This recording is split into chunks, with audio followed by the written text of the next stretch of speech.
Hi, everyone. Welcome to our goal setting seminar. My apologies to anyone that did want to catch up on the first one that we did. I accidentally forgot to press record. So I'm just recording this one as a catch up for you.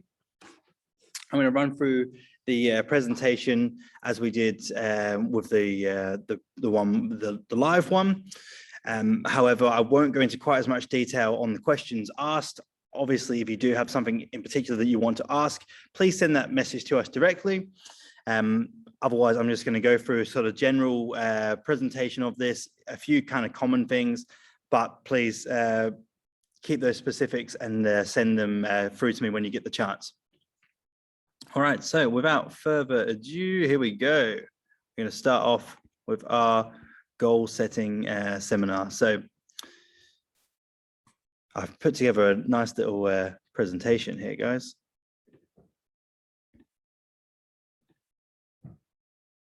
Oh, sorry if that goes there. That should be working. Perfect. So today we're going to be working through why we set goals. So what I've put on this one, goals are a great way to define what we want to achieve out of a process. Okay, so without having a direction of where we want to be, we don't know whether we're actually moving in the right direction. So that's the main reason why we actually set a goal. So we're not just working blindly towards an outcome. We have something in mind that we want, so we have a bit more clarity on what it takes to get there, and also on tracking how we're going in getting there. So are goals necessary? I'm going to dispel a myth here from the fitness industry that you hear. I don't think they are necessary at all. I think we can get by just fine without them. However, I think that they're a great way of optimizing how we do things and how we approach training, nutrition, life in general.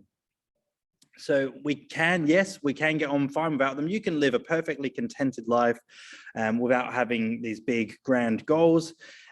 But I do find them very effective, as I've mentioned before, on just being a bit more clear with that direction that we want to go. So not necessarily a need, but something that does help us position our life and the things we do to work towards that outcome. So by having the goals and defining those steps, the milestones and the landmarks along the way, we know that we're working towards the right thing. Now, we're going to define the types of goals. So there are a couple of goals that we usually look at, short-term goals and long-term goals. For the sake of this goal setting seminar, we're going to be defining short-term goals as anything of 12 months or less. And a long-term goal is going to be exceeding 12 months. So that's a very vague way of looking at it. Short is 12 months or less, long is 12 months or more. However, within those, they might be broken up into smaller sections still. So this is just for what we're going to do in this presentation. That's how I'm looking at it. So short period of time or more far-reaching that take a bit longer to get to. Now, while they don't have to align, having a short-term goal that progresses towards a long-term goal can be very helpful. So quite often our long-term goal is really our actual goal. The short-term tends to be a bit of a stepping stone along the way to that long-term outcome. Say we want to lose X amount of kilos in weight or percentage of body fat. If that's most likely, the long-term goal will be to have a more healthy life in general. We want to be feeling healthier, feeling fitter. And whilst we can make small changes over a short period of time, usually it's the long-term outcome that we're really after. Okay, so they don't necessarily have to align. You might just have a really short target that you're after that the goal helps to reach, but quite often it can be very helpful if they do pair up the short and the long term. Now, next section, we're going to be looking at what's realistic when setting goals. So it is important to be realistic about what we can accomplish and in what time frame we can do that. For some people, what they see as a short-term goal could actually be more aligned to a long-term goal. and vice versa. Perhaps we really underestimate our ability to do something in a period of time.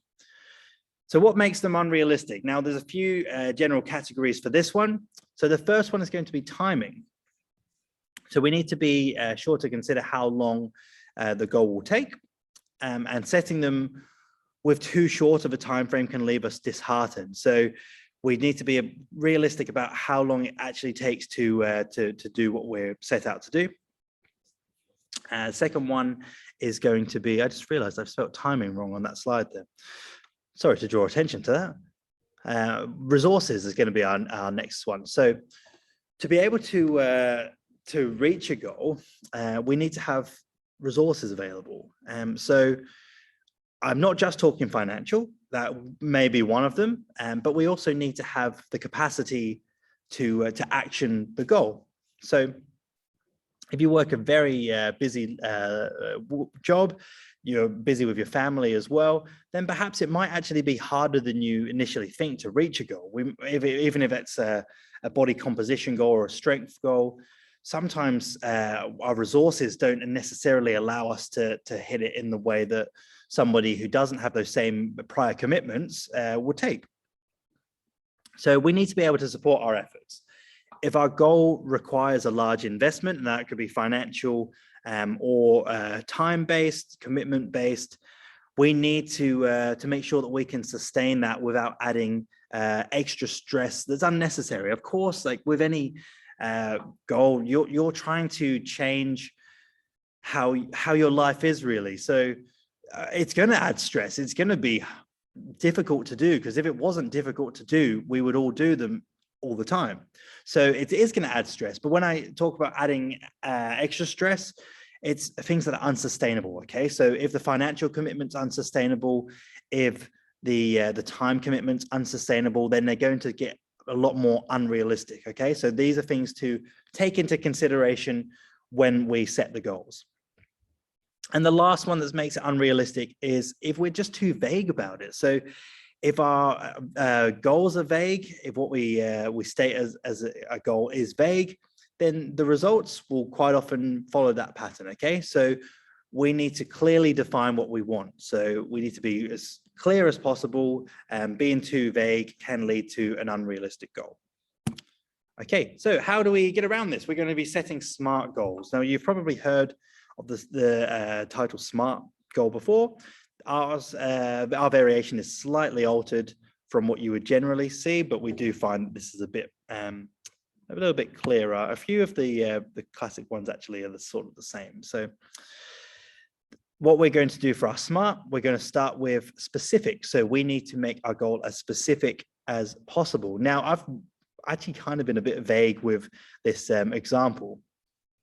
You can go into more detail on these, and you can narrow the specific nature of the goal down to as fine a point as you would like to. But the example I've used on here is, instead of saying I would like to get stronger, you might specify and say I want to add 10 kilograms to my squat. Okay. The next step will be measurable. So we need a way to track the goal. If we don't have a way of keeping a gauge of how we're progressing with the goal, then we don't know whether we're on the right track. So for this example, if you are looking at gaining the strength, you might log your sessions, you might log the weights that you've used, the reps that you've done, the intensity, how hard it was. Once again, you can go into as much or as little detail as you need to do this. Do keep in mind, if in the past you haven't gone into a huge amount of detail and you haven't necessarily reached the goal that you're after, maybe going into that fine detail could be quite helpful. After we go through the measurable one, action plan. Now, this is going to be a roadmap of how you achieve your goal. So this could be setting out anything from a weekly schedule where it might be your training, a daily schedule when it might come to food. This is the plan of how you actually reach the goal. Now, this is going to be very specific depending on the individual goal set.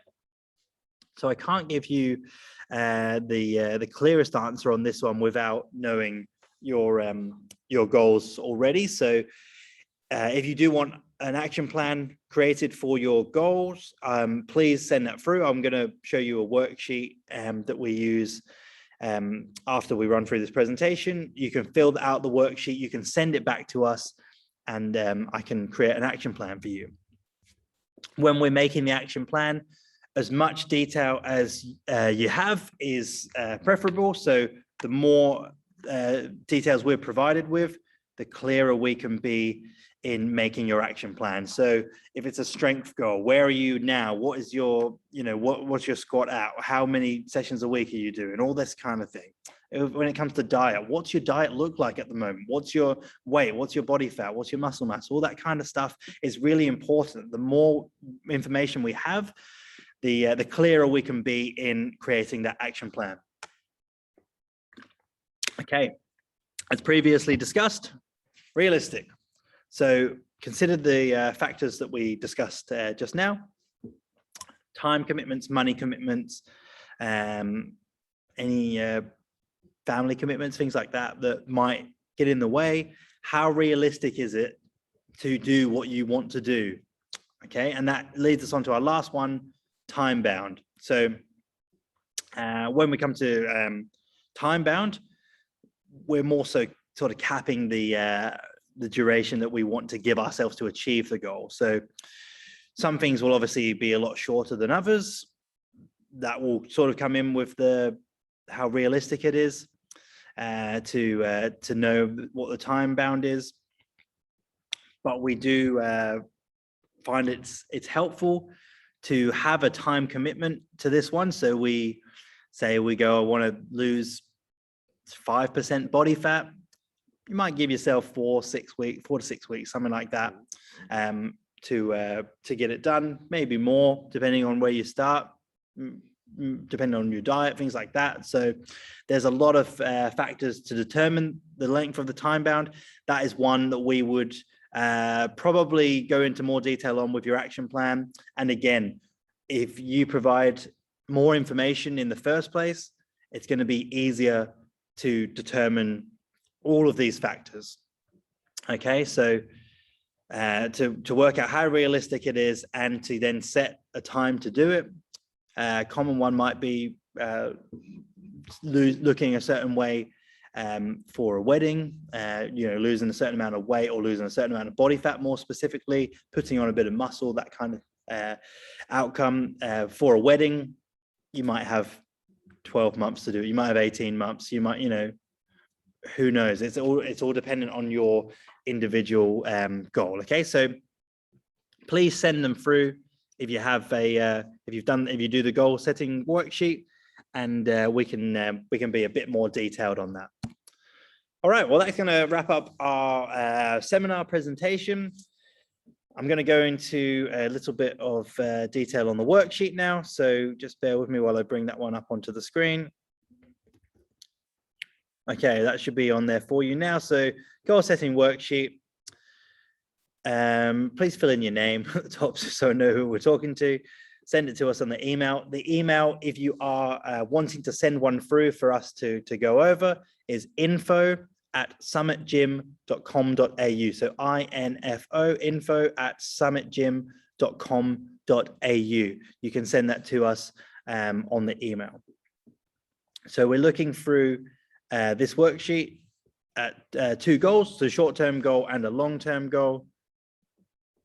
Remember, be as specific as you can. So the more specific you are with your goal, the easier it is for us to detail the process and to give you feedback on that goal. Okay, so we're going to start with the specific goal. Now, if your goal lines up with your long-term goal, if your short-term goal and your long-term goal line up, then you can follow that along on the same piece.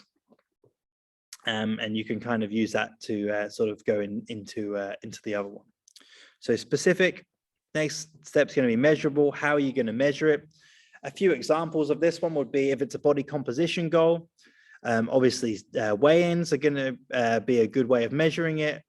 Taking actual measurements, body scans, even something like your progress photos, great way of measuring your progress. Clove sizes. If you've got cloves that you are wanting to fit into, things like that, and or you know, your clothes start to feel a bit looser, that's a great way of measuring how we're actually progressing with something like a body composition goal. If it's more of a strength-based goal, then keeping logs of your workouts, your sets, reps, as I said, intensity, how hard was it, that RPE scale, we've used that a bit in the gym, the rate of perceived exertion, how hard was the set that you did? You know, if it was it 8 out of 10, did you have a few more reps left in the tank? Was it as hard as it could possibly be? That last rep of that set that you did was as hard as it could get. I couldn't do another rep afterwards. Write these things down, be as detailed as you can. That's going to be a way to track how you progress. The action plan, remember, that's going to be your map of how you're going to do it. Now, you may choose to do this on your own if you just want to work through the worksheet and try and set your own action plan. But we're experienced in this. We can help you with being a bit clearer on this, how we're going to set it out. What I would typically do for an action plan would summarize your goals, give you a bit of an outline of sort of how realistic they are, then give you a bit of a template to follow for, you know, if it's a diet one, how we're going to approach the days, how many calories, how many meals a day, that kind of stuff, water intake, sleep, anything along those lines that's relevant to your goal. We can put that all in the action plan. And again, you can be as detailed as you want to be for that one. Right in the next section, realistic. How realistic is your goal? Okay, so do I want to lose 20 kilos in 4 weeks? You know, for most people, that's probably not going to happen. Not in a healthy, safe way anyway. But you might not know how realistic your goal is. You might think, yeah, that sounds doable. I don't really know much about it, but you know, I think I can lose 20 kilos. I'm only starting at 100. I can lose 20 kilos in 4 weeks. You might send it through and we'll go, yeah, no, that's not happening. The other way around, you might be way too far off. You might be really undercutting what you're able to do. So be as realistic as you can with that one. And then lastly, time bound. How long are you going to give yourself to do this? Again, send it through to us. I can tell you how doable that is in that time. I'm more than happy to work with you on your goal setting and to give you some feedback on those ones as you go through. Now, guys, just going to do a quick wrap up of the video. When we did the live one, I had a lot of back and forth with the guys asking questions. So if you do have any questions that you want to know, any things that you want specific help with the goal setting, please send them to us. Send the questions to that email address. You can chat to us on Messenger if you're on there, on Instagram, anything like that we're on as well. Send us a message, book a time to have a chat. We can do a call, we can do a Zoom, and go through specifically any questions that you've got for your goal setting. Okay. What I will say to summarize this one, if you've done goal setting before and it hasn't really worked for you, I would potentially be looking at taking things a bit more detailed. So try and reflect on past experiences with goal setting. Have you been too vague? Have you been too vague with the goal itself, but also with how you measure it? Have you followed your action plan? Like, have you really followed what you need to do completely to try and achieve the goal? Please reflect on those before we do a new one, okay? Because you need to be honest with yourself. I can speak from firsthand experience. When I've set goals in the past, I look back on them like, yeah, I probably didn't put in the effort that was necessary for it. Because if you don't put in that effort, nothing's ever going to change, okay? If you do the same things that you've always done, you make one little change, the whole pitch is probably not going to change, okay? it needs to be a full package. You know, you need to, if you wake up the same every morning, if you eat breakfast the same every morning, if you work out the same every day, you know, but you change one little thing at the end of the day, that might not cut the mustard, you know, like you might need to be more strict on how you approach the goal and how you approach the journey to do the goal if you want to see that big change. If it's a big change you're after, you need to make big changes. That's really the kind of the underlying point of this goal setting is I want you to really reflect on that, okay? When we've done anything in the past, whether that be with myself or with anyone else, whether it's by yourself or with another trainer, it doesn't matter, okay? I don't care if you feel that you haven't achieved the goal that you set out to do, and if that goal was realistic as well, then you need to be reflecting on that and determining why that hasn't happened, okay? So that's really the takeaway point from this. And guys, I've got no judgment on anyone not hitting a goal in the past, okay? Because these things take time and they're hard to do. And every time you try and make that same change, you can progress towards making that change, okay? We just need to learn from the previous experience, and we need to actually put into practice those changes that are necessary. If it hasn't worked from the approach you had last time, change the approach, okay? That's really the main takeaway for this one, okay? So guys, remember, send me your questions, info@summitgym.com.au, send us a message on Messenger or on Instagram if you're on those ones. Send me your goal setting worksheets, ask me your questions. The more information I have, the more detail you give me, the more we can do with it, okay? So I'm going to wrap this one up today. I hope you guys have enjoyed the seminar and the workshop. I'm going to try and do these a little bit more regularly as we go forward. And yeah, thanks very much for joining me, guys. Talk soon.